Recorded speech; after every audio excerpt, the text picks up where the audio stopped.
You won't say this enough, you need to tailor your resume. Using the same resume for all your applications will not get you the job. Employers want to see that you have the specific skills and experience they're looking for, and this will change from one job to another. Tailoring your resume for all your applications means more work, but it will really make a difference. Each time you apply for a new position, you should read the job description carefully and look for keywords to include in your resume.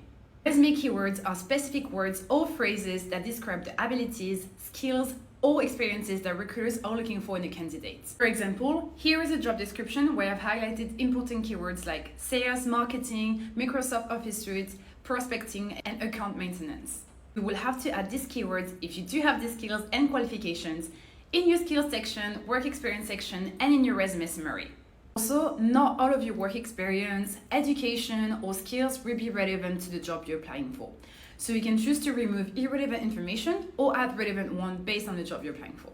You have to keep in mind that not all your resumes, because you should have several resumes, will include the same information.